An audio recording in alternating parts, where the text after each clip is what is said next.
Hello दोस्तों, स्वागत है आप सभी का फिर से एक नए वीडियो पर। दोस्तों, बिहार पुलिस अवर सेवा आयोग की तरफ से एक न्यू वैकेंसी निकाली गई है जो कि बिहार दरोगा की ये वैकेंसी है, जो कि सामान्य दरोगा से ये कहीं बेहतर दरोगा की वैकेंसी होने वाली है। दोस्तों, जैसे कि सामान्य दरोगा जो होती है थाना में, उसका क्या काम होता है? एफआईआर दर्ज करना, अपराधी की जाँच करना, थाना का संचालन करना, गिरफ्तारी करना और जो भी अपराधी होते हैं उन्हें गिरफ्तार करना, उनका जांच करना। मतलब लोकल में जो थाना होता है, लोकल की जो भी आपराधिक घटनाएं होती है उसके बारे में छानबीन करना और उन सभी चीज़ को ध्यान में रखना। वहीं स्पेशल ब्रांच के द्वारा ये वैकेंसी निकाली गई है दरोगा की, जहां पर आपको इंटेलिजेंस और खुफिया जानकारी जुटाने का काम किया जाता है। वीआईपी सिक्योरिटी, एंटी टेरर और मॉनिटरिंग, इंटरनल सिक्योरिटी से जुड़ी काम करने का मौका मिलता है। राज्य स्तर की महत्वपूर्ण एजेंसियों के साथ काम करने का मौका मिलता है। इंटेलिजेंस कलेक्शन का काम मिलता है, सिक्योरिटी असेसमेंट करने का काम मिलता है और सेंसिटिव इन्फॉर्मेशन जैसे हैंडलिंग करना, ये सभी काम करने को आपको मिलता है। जिसकी राज्य की आंतरिक सुरक्षा से जुड़ी कोई भी सूचना होता है उसे एकत्रित करना और संदिग्ध गतिविधियों की निगरानी करना, वीआईपी का सिक्योरिटी का ख्याल रखना और जो भी बड़े बड़े चुनाव त्यौहार वगैरह होते हैं उसके दौरान सिक्योरिटी को ध्यान में रखना। सामान्य दरोगा से कहीं बेहतर हाई लेवल का इसमें काम आपको करने को मौका मिलता है। दोस्तों, ये वैकेंसी का नोटिफिकेशन आ चुका है और इस नोटिफिकेशन में हम देखेंगे कई सारे महत्वपूर्ण पॉइंट्स को देखेंगे कि कब से आवेदन करना है।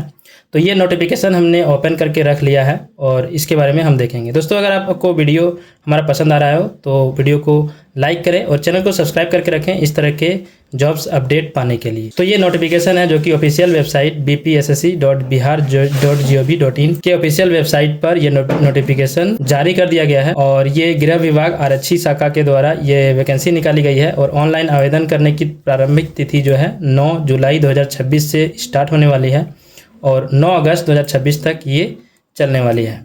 दोस्तों, यहाँ विज्ञापन संख्या की बात करें तो 9/2026 मतलब 2026 में इस वैकेंसी का 9वां ये पोस्ट है और ये गृह विभाग आरक्षी शाखा से निकली हुई है और इस पद का नाम है पुलिस अवर निरीक्षक सामान्य बंद संवर्ग के द्वारा ये निकाली गई है। जनरल क्लोज कैडर के अंतर्गत ये पुलिस सब इंस्पेक्टर का ये पोस्ट होने वाला है। लेवल 6 का वेतन आपको मिलने वाला है, जो कि आपको कम से कम 40,000 से 45,000 वेतन यहाँ पर शुरुआती वेतन आपकी होने वाली है। यहाँ पर 150 पोस्ट आपको देखने को मिलता है, क्योंकि इस तरह के वैकेंसी में कम ही पोस्ट यहाँ पर निकाली जाती है, क्योंकि ये स्पेशल कैडर के द्वारा निकाली गई है। इसलिए सामान्य दरोगा की वैकेंसी जब आती है तो उसमें 1,000-2,000 वैकेंसी आती है, लेकिन इसमें कम ही पोस्ट देखने को मिलती है। चलिए जानते हैं आगे क्या कुछ नोटिफिकेशन में दिया हुआ है। तो यहाँ पर हम जब नीचे जाते हैं तो यहाँ पर देखिए आवेदन करने के पात्रता यहाँ पर दिया गया है कि इंडियन होना चाहिए, पुरुष या महिला, और ये अभ्यर्थियों की शैक्षणिक योग्यता 1/8/2025 के स्नातक या समकक्ष होना चाहिए। मतलब 1/8/2025 तक आपका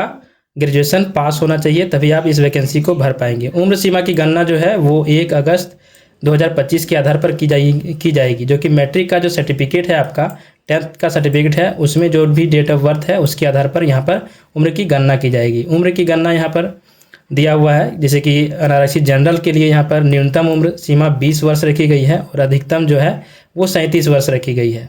और महिलाओं के लिए 20 वर्ष से 40 वर्ष तक रखी गई है और पिछड़ा वर्ग के लिए भी और अत्यंत पिछड़ा वर्ग के लिए पुरुष महिला दोनों के लिए 20 वर्ष से 40 वर्ष तक यहाँ पर उम्र की गणना रखी गई है। तो आप देख लेंगे डेट ऑफ बर्थ जितना भी है आपका, वो इस डेट तक कितना उम्र हो रहा है आपका, उस हिसाब से अपना उम्र देख लेंगे। इसके बाद SC ST के लिए यहाँ पर देखें तो 20 वर्ष से 42 वर्ष तक रखी गई है उम्र सीमा की गणना, जिसमें यहाँ पर देखिए प्रतियोगिता परीक्षा में भाग लेने वाले अधिकतम आयु सीमा में 5 वर्ष की छूट दिया जाएगा। और यहाँ पर देखिए लिखा हुआ है अभ्यर्थी उम्र की गणना जो है मैट्रिक या समकक्ष के आधार पर, परीक्षा के प्रमाण पत्र के आधार पर यहाँ पर किया जाएगा। इसके बाद यहाँ पर देखते हैं शारीरिक जांच। यहाँ शारीरिक मापदंड क्या होना चाहिए, तो यहाँ पर देखिए फिजिकल जो होने वाला है इसमें दौड़ का यहाँ पर नहीं दिया हुआ है, दौड़ नहीं होगा इसमें सिर्फ आपका शारीरिक हाइट वगैरह देखा जाएगा। जैसे कि जनरल की अगर देखा जाए तो यहाँ पर 165 सेंटीमीटर यहाँ पर हाइट आपको पुरुष के लिए देखने को मिलता है। और अत्यंत पिछड़ा वर्ग जो है वो BC1 या BC अत्यंत पिछड़ा वर्ग और अनुसूचित जाति अनुसूचित जनजाति के लिए 160 सेंटीमीटर रखा गया है और महिलाओं के लिए 155 सेंटीमीटर रखा गया है।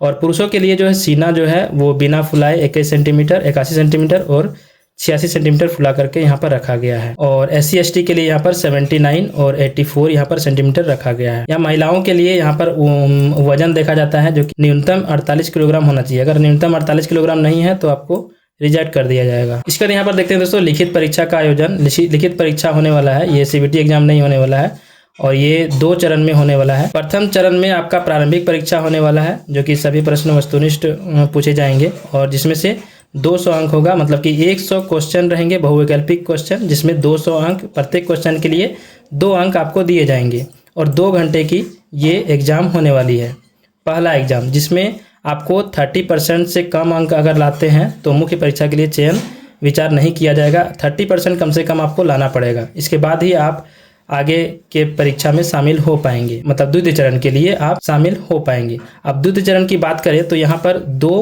प्रश्न पत्र होंगे मुख्य परीक्षा के लिए, जिसमें से प्रथम प्रश्न पत्र जो होगा वो 3 घंटे की होने वाली है, जिसमें से 200 प्रश्न पूछे जाएंगे और प्रत्येक सही उत्तर के लिए 1 अंक दिया जाएगा और प्रत्येक गलत उत्तर के लिए 0.25 अंक काटा जाएगा, मतलब कि 1/4 का रेशियो यहाँ पर होगा।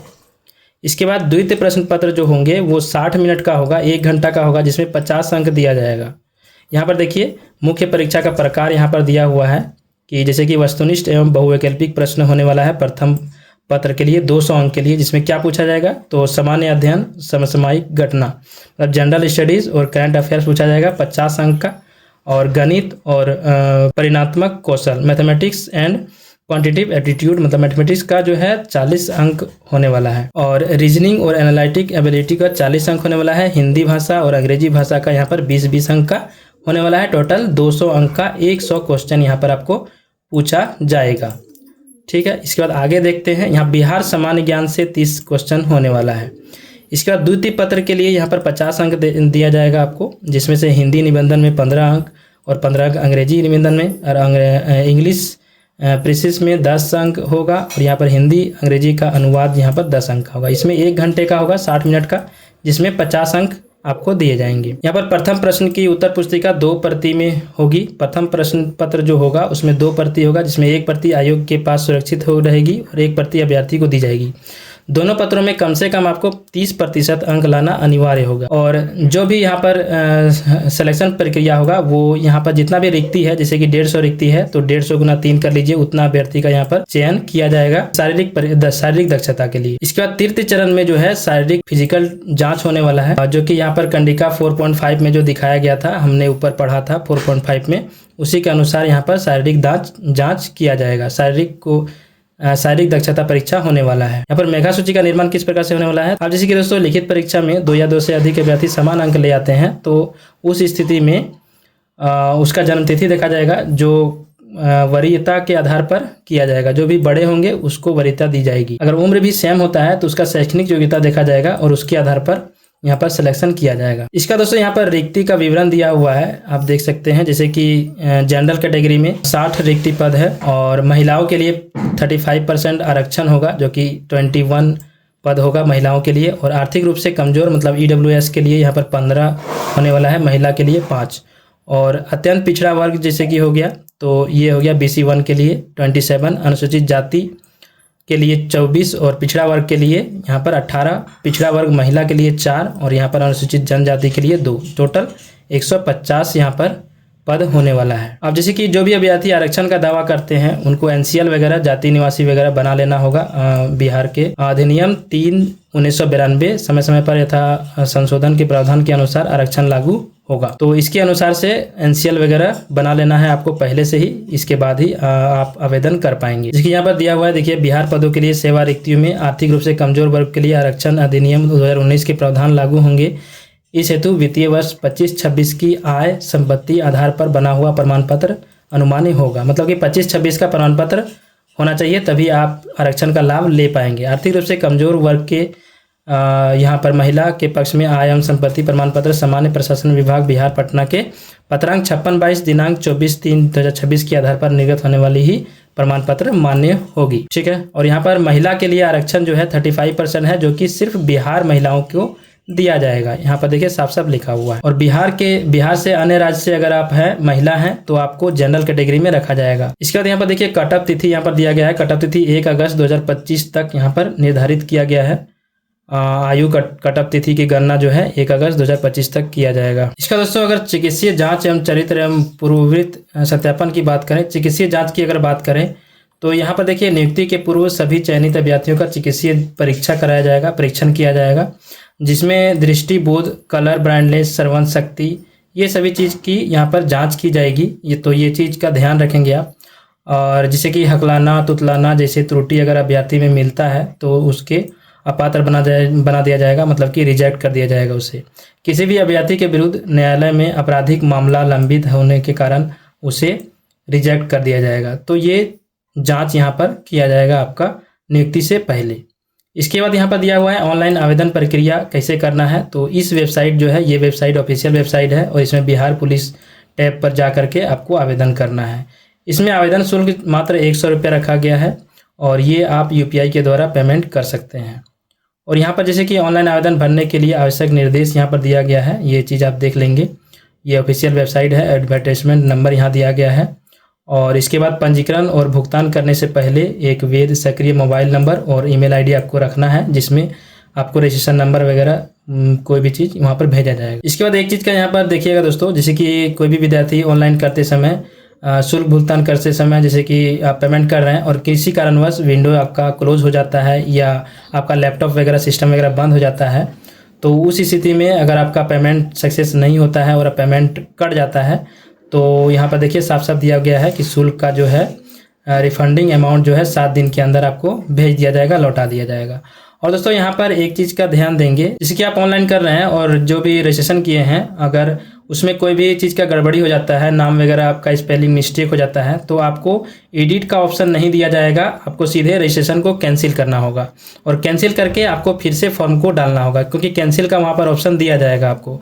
लेकिन कैंसिल करने के बाद जो भी आपने पेमेंट कर दिया था, तो उस पेमेंट को रिफंड नहीं किया जाएगा, आपको फिर से शुल्क लौटाया नहीं जाएगा। नए पंजीकरण के लिए पुनः आवेदन आपको करना होगा और पुनः आवेदन शुल्क आपको देना पड़ेगा, फिर से आपको पेमेंट करना पड़ेगा 100 रुपये का। तो आप जब भी रजिस्ट्रेशन करें, आप ध्यानपूर्वक रजिस्ट्रेशन करें, एक एक स्पेलिंग को बार बार चेक कर लें, इसके बाद ही सबमिट करें। तो जब आवेदन स्टार्ट हो जाएगा तो उसका भी वीडियो मैं लेकर के आऊँगा, वो आप देख लेंगे, इसके बाद ही अपने लिए आवेदन करेंगे। जैसे कि यहाँ पर फोटो का यहाँ पर देखिए, फोटोग्राफ रंगीन होना चाहिए और बैकग्राउंड जो है वो वाइट होना चाहिए। 15 से 25 KB का होना चाहिए फ़ोटो आपका, और सिग्नेचर जो है वो भी 15 से 25 KB तक का होना चाहिए और बैकग्राउंड वाइट होना चाहिए। और फॉर्मेट देखिए JPG में होना चाहिए।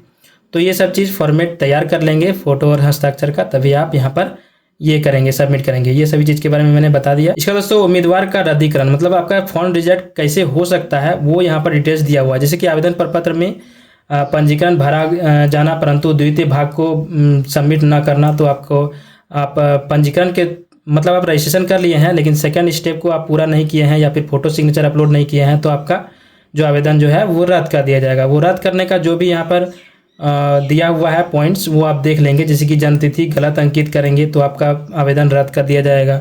अगर जेंडर आप गलत अंकित करेंगे तो वो रद्द कर दिया जाएगा। अगर आप कोटि जो है वो अलग डालेंगे, जैसे कि आप BC OBC हैं और आप SC ST डाल दिए हैं, तो आपका आवेदन रद्द कर दिया जाएगा। कोई भी प्रमाण पत्र का डिटेल्स आप गलत भरते हैं तो आपका आवेदन रद्द कर दिया जाएगा। तो ये पूरी डिटेल्स यहाँ पर दिया हुआ है। यहाँ पर प्रवेश पत्र जो है ऑनलाइन आपको दिया जाएगा, ईमेल के द्वारा या वेबसाइट के द्वारा भी दिया जा सकता है। तो दोस्तों इस वैकेंसी से रिलेटेड ये कुछ महत्वपूर्ण निर्देश था। नोटिफिकेशन में जो भी महत्वपूर्ण पॉइंट्स थे उसके बारे में मैंने साझा किया आप लोग को। अगर वीडियो अच्छी लगी हो तो वीडियो को लाइक करें, सब्सक्राइब करें। और ये बहुत अच्छी पोस्ट है दोस्तों, आप लोग सभी को भरना चाहिए, क्योंकि दरोगा का ये बेस्ट वैकेंसी है। इसमें बहुत अच्छे काम करने को आपको मिलती है, बहुत अच्छे एक्सपीरियंस आपको देखने को मिलती है। दोस्तों मिलते हैं नेक्स्ट वीडियो में। आपको कोई भी कन्फ्यूजन है तो हमें कमेंट करके बताएं, हम आपके कमेंट का रिप्लाई जरूर करेंगे। और चैनल को सब्सक्राइब जरूर से जरूर करें, आपसे यही उम्मीद है कि हमारे चैनल को सब्सक्राइब करें। दोस्तों मिलते हैं नेक्स्ट वीडियो में, तब तक के लिए जय हिंद, वंदे मातरम, धन्यवाद।